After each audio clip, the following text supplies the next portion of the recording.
Hello everyone, good morning. आज 19 जुलाई है।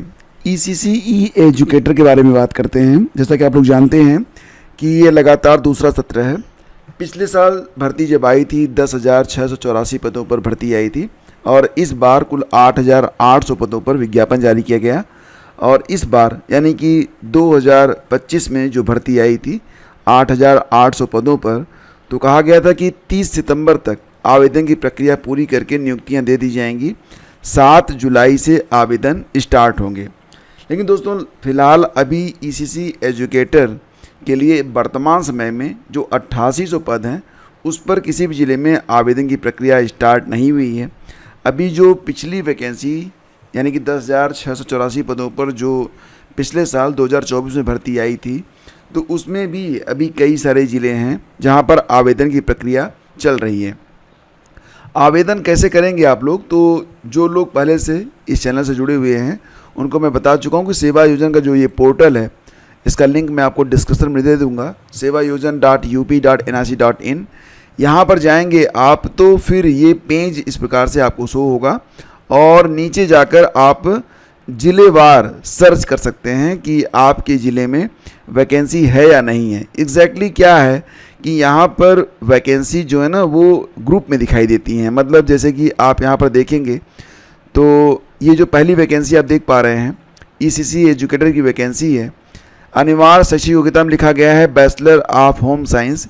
इसके अलावा अगर देखा जाए तो ईसीसी एजुकेटर बनने के लिए जो शैक्षिक योग्यता है उसमें कहा गया है कि अगर कोई ईसीसी एजुकेटर में आवेदन करना चाहता है तो सबसे पहले एक शर्त यहाँ पर यह है कि गृह विज्ञान मुख्य विषय के साथ वो स्नातक उत्तीर्ण हो और स्नातक में सिर्फ 50% अंक हों।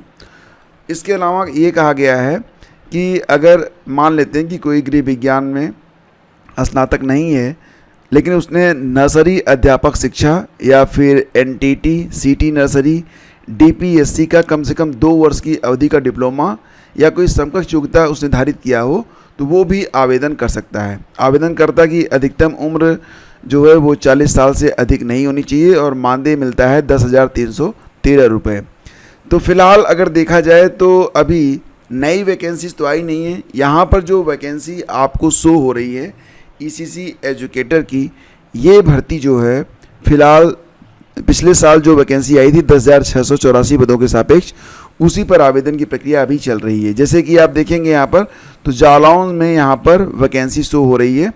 जालौन में कुल मिला के अब तक आवेदन हो चुके हैं 1,621 और फिलहाल लास्ट डेट इसकी 3 अगस्त है। ठीक है, और आप आवेदन कैसे करेंगे? तो रिक्ति विवरण पर जब आप क्लिक करेंगे तो आपको रिक्तियाँ शो होंगी। आवेदन करें पर क्लिक करेंगे तो फिर आप यहाँ पर आवेदन कर सकते हैं। तो इस प्रकार से ये जो सारी चीज़ें हैं क्लियर होती हैं।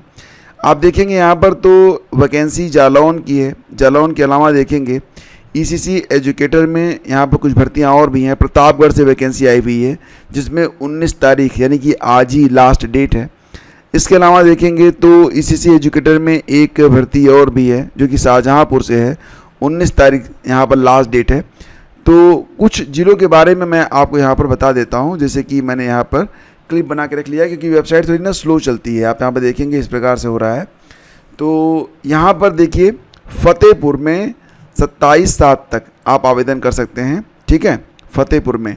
और रही बात ये कि 10,684 पदों में जिलेवार कितनी नियुक्तियाँ थी, मतलब होनी थी, कितने पद थे और कितने आवेदन हुए हैं, तो आवेदनों की संख्या आपको यहाँ पर सो रहा है और बाकी जो रिक्तियाँ हैं ये ऑफिशियल वेबसाइट पर जाकर क्लिक करके आप देख सकते हैं। ठीक है, मैं आपको ये बता देता हूँ कि कहाँ कहाँ पर आवेदन चल रहे हैं, कहाँ कहाँ पर क्लोज हो चुके हैं। अभी जो नई वैकेंसी आई है 8800 पदों के सापेक्ष, उस पर आवेदन स्टार्ट नहीं हुए हैं। आवेदन स्टार्ट होंगे तो आपको जानकारी यहाँ पर दी जाएगी।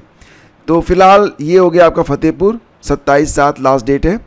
अगली वैकेंसी हापुड़ से है। हापुड़ में लास्ट डेट ये बीत चुकी है, 17/7 थी लास्ट डेट।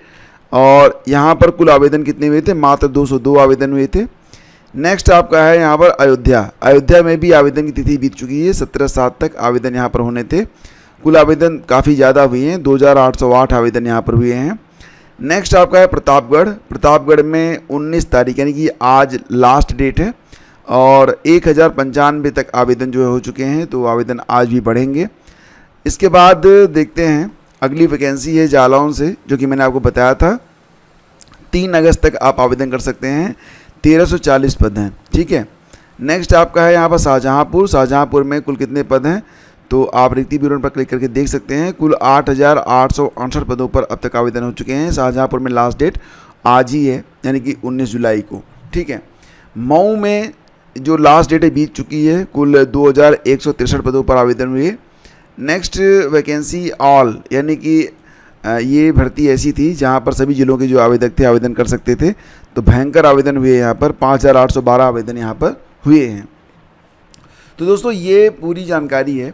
और बाकी ज़िलों के लिए और आप अपना ज़िला अगर सर्च करना चाहते हैं तो ये जो ऑफिशियल वेबसाइट है सेवा योजन की, इस पर जाकर आप सर्च कर सकते हैं। और फिलहाल जो भी अपडेट हमको मिलती रहेगी हम आपको टेलीग्राम चैनल स्टडी विद ज्ञान प्रकाश पर शेयर करते रहेंगे। और बाकी जो है मॉर्निंग में आपको न्यूज़ तो मिलती ही है, तो उस न्यूज़ में भी, और अगर कोई इंपॉर्टेंट इन्फॉर्मेशन हुई तो बीच में भी आपको जो है अपडेट दिया जाता है। तो इसलिए आप लोग ने चैनल को सब्सक्राइब रखिए, बेल आइकन को प्रेस करना बिल्कुल भी मत भूलिएगा। कई बार ऐसा होता है कि लोग बेल आइकन को नहीं दबाते हैं तो वीडियोज़ आते हैं और उनको पता भी नहीं चलता है, ठीक है। तो ये तो बात हो गई ईसीसी एजुकेटर के बारे में। अब दोस्तों बात करते हैं यहाँ पर एलटी ग्रेड में इस बार जो विज्ञापन जारी होने जा रहे हैं। जैसा कि आप लोग जानते हैं कि एलटी ग्रेड में इस बार प्री के बाद मुख्य परीक्षा भी कराए जाने की बातें चल रही हैं। तो एक संभावना यहाँ पर ये जताई जा रही है कि मुख्य परीक्षा ऑब्जेक्टिव रहेगी या फिर सब्जेक्टिव रहेगी। अभी तक जो सेम जो आपकी भर्ती होती है जीआईसी प्रवक्ता की, उसमें ये देखा गया कि जीआईसी प्रवक्ता में जो मुख्य परीक्षा है वो सब्जेक्टिव है। लेकिन ये भी कहा जा रहा है कि जीआईसी प्रवक्ता की तुलना में एलटी ग्रेड में आवेदक बहुत ज़्यादा होंगे। यहाँ तक माना जा रहा है कि आरओ से ज़्यादा आवेदक हो सकते हैं एलटी ग्रेड में। और अगर इतने ज़्यादा आवेदक हुए तो मुख्य परीक्षा के लिए भी जो कापियाँ जांचनी पड़ेंगी, अगर सब्जेक्टिव कापियाँ हुई, डिस्क्रिप्टिव हुई, निबंधात्मक हुई, तो बहुत बड़ी संख्या में जो परीक्षक हैं उनकी ज़रूरत पड़ेगी। और कापियों को जांचना, यानी कि एक समयबद्ध सीमा में परिणाम जारी करना, वो भी वस्तुनिष्ठ तरीके से, ये बड़ा मुश्किल काम हो जाएगा। तो अभी फ़िलहाल संभावना जताई जा रही है कि क्योंकि एलटी ग्रेड में जीआईसी की तुलना में बहुत ज़्यादा अभ्यर्थी होंगे मुख्य परीक्षा में भी, तो मुख्य परीक्षा भी ऑब्जेक्टिव रखा जाए। फ़िलहाल सारे जो पर्दे हैं ये आपके उठेंगे कब, जब 28 तारीख को आपका प्री और मेंस दोनों का सिलेबस जारी होगा आपके डिटेल नोटिफिकेशन में। अभी तक 60 नोटिस जारी हुई है और 60 नोटिस में सिलेबस के बारे में कोई भी जिक्र नहीं किया गया है। हालांकि कई जगहों पर ये कहा जा रहा है कि जो मुख्य परीक्षा होगी वो सब्जेक्टिव हो सकती है, कुछ जगहों पर इसे ऑब्जेक्टिव भी बताया जा रहा है।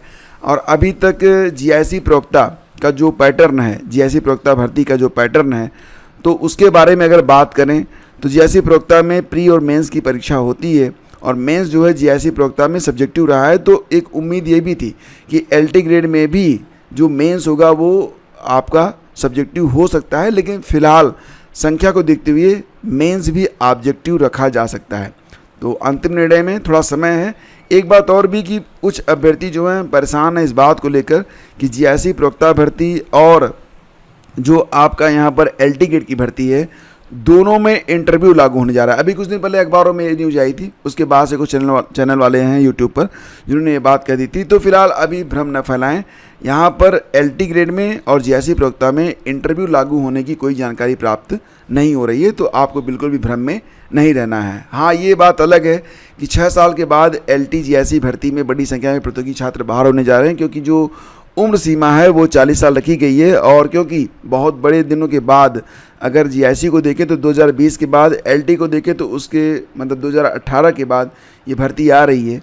तो बहुत बड़ी संख्या में जो अभ्यर्थी उस समय 33-34 साल के थे, अब 41-42 साल के हो चुके हैं।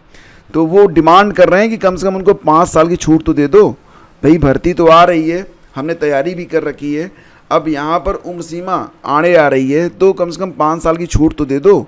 अब देखो छूट मिलती है कि नहीं मिलती है, लेकिन ओवर एज अभ्यर्थी जो हैं वो बिल्कुल देखो यहाँ पर तो मैं बिल्कुल जायज़ मानता हूँ, गलती अभ्यर्थियों की नहीं है। ऐसा नहीं है कि वैकेंसी आई थी वो सेलेक्ट नहीं हो पाए, उनको अवसर ही नहीं मिला। अब जब अवसर मिला है तो उम्र जो है उनकी निकल गई है, तो भाई इतने दिनों तक उन्होंने तपस्या की है तो उम्र सीमा बढ़ा दी जाए, ज़्यादा बेहतर रहेगा। दूसरी बात यहाँ पर ये है कि यहाँ पर जो उम्र सीमा के साथ साथ अभ्यर्थी ये भी मांग कर रहे हैं कि इस बार जीआईसी प्रयोक्ता में बीएड को लागू कर दिया गया है। तो बहुत सारे अभ्यर्थी जो कई सालों से तैयारियां कर रहे थे, बीएड लागू होने की वजह से अब वो फॉर्म नहीं भर पाएंगे, तो उनके लिए भी कुछ सोचा जाना चाहिए। लेकिन मुझे लग रहा है कि बीएड तो नहीं हटेगा। हाँ, उम्र सीमा में सरकार चाहे तो छूट दे सकती है। और आपकी क्या राय है बताइएगा ज़रूर। 6 साल बाद एलटी जीआईसी, 6 साल क्या 7 साल के बाद एलटी की भर्ती आ रही है, जीआईसी की तो लगभग 6 साल के बाद आ रही है। अब टीजीटी परीक्षा को देख लीजिए। टीजीटी परीक्षा 21-22 जुलाई को कराने के बारे में बात कही गई थी। फिर अनऑफिशियल तरीके से जब छात्र प्रदर्शन करने पहुंचे थे, उनसे कहा गया था कि 21-22 को तो नहीं हो पाएगी भाई साहब, आप परीक्षा जो है वो 30-31 जुलाई को दीजिएगा। लेकिन कोई भी ऑफिशियल नोटिस नहीं आने से अभ्यर्थी संशय में है। 21-22 जुलाई को टीजीटी की परीक्षा के बारे में ऑफिशियल नोटिस तक जारी हुई थी, तो एक ऑफिशियल खंडन की ज़रूरत तो यहाँ पर थी ना, क्योंकि अगर सिर्फ मौखिक बात होती तो चलो ठीक था, लेकिन आपने नोटिस जारी किया था। आज 19 तारीख है और एडमिट कार्ड आए नहीं हैं। ये बात जब तय हो चुकी है कि 21 और 22 तारीख को टीजीटी की परीक्षा नहीं हो रही है और ना ही 30-31 को होने की कोई संभावना है, तो एक नोटिस तो जारी कर देते परीक्षा नियंत्रक महोदय, लेकिन नोटिस तक नहीं। 21-22 की नोटिस तो आपने जारी की थी, बाद में नोटिस आपने हटा ली, तो क्या ये संकेत सभी लोग समझ पाएंगे? आप 2 लाइन लिख के, आपको सिर्फ फेसबुक पे पोस्ट ही तो करना था, आप पोस्ट कर देते, बात क्लियर हो जाता, लेकिन नहीं। अभी अभ्यर्थी जो हैं, कुछ लोग तो अभी भी पूछ रहे हैं परीक्षा होगी सर। खैर, विलय के खिलाफ अब बच्चे पहुंचे सुप्रीम कोर्ट। तो पीलीभीत के बच्चों की ओर से सुप्रीम कोर्ट में याचिका हुई है। कल्याणपुर गांव राठ पीलीभीत की 10 साल की छात्रा सैंसी देवी, चांदपुर गांव राठ पीलीभीत की 9 साल की कोमल और इसी गांव की 7 साल की मिली देवी ने अपने अभिभावकों के माध्यम से सर्वोच्च न्यायालय का दरवाज़ा खटखटाया है। फिलहाल बच्चे जो हैं वो नहीं चाहते और कोई नहीं चाहता कि जो स्कूलों का विलय है, पेयरिंग है, वो की जाए।